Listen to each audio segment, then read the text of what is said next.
और वही तरीका दास के साथ अपनाया था करूथा कांड कराने के लिए। लेकिन अब मालिक का साथ था हमारे, और उसका वचन था, प्रमाण हमारे साथ थे, सीडी हमने बनाकर समाज में भेज रखी थी। तो वही काम दास के साथ करना था। करूथा कांड झूठ झाट बोल कर अफवाह फैला के इतना अफवाह फैला दी जब समाज में मुझे मारने के लिए कि इसको मार भी देंगे तो जनता ने कहेगी ठीक हो गया, निकम्मा आदमी था, मारना चाहिए था। उसी उद्देश्य से उन्होंने फिर आक्रमण किया करूथा आश्रम पर। इस मुख्यमंत्री हरियाणा के भूपेंद्र सिंह हुड्डा के कहने से, क्योंकि ये भी आर्य समाजी है।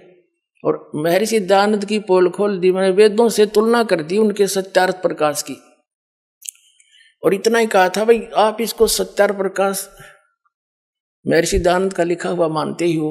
और ये महर्षि दयानंद कहता है कि वेद सत्य है, वेदों में जो लिखा है वो मुझे मान्य है, और इसके अतिरिक्त मैं किसी की बात को स्वीकार नहीं करता। तो वेदों से तुलना कर दी कि महर्षि दयानंद कह रहा है कि परमात्मा पाप नाश नहीं कर सकता। ये दुर्वेद अध्याय नंबर 8 के श्लोक नंबर 13 में स्पष्ट किया है कि परमात्मा घोर पाप भी नाश कर दे साधक के।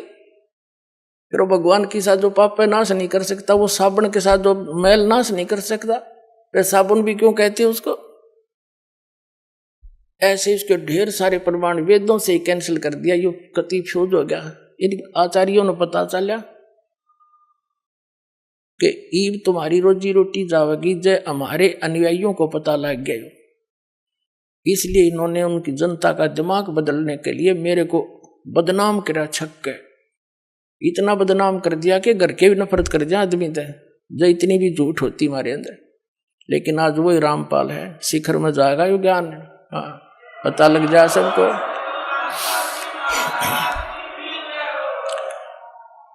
तो ये अब ये सफल नहीं हो सके। एक तो साथ कबीर समरस शक्ति हमारे है, और हम कति सारी साची और प्रमाणित बता रहे हैं, जिस कारण से ये ईब सांस घोट कर बैठ गए, बिरानी क्वित पहुंच गए, आसपास भी नहीं है। आसपास का मतलब है जैसे आदमी के बारे में कोई बात कही जाती है तो उत्तर तो देवे, अन्यों कह देवे रामपाल ने यह झूठ बोल दी, तो हम फिर उसका दोबारा उत्तर दें भाई नहीं देखो ये प्रमाण है, ये ठीक हो।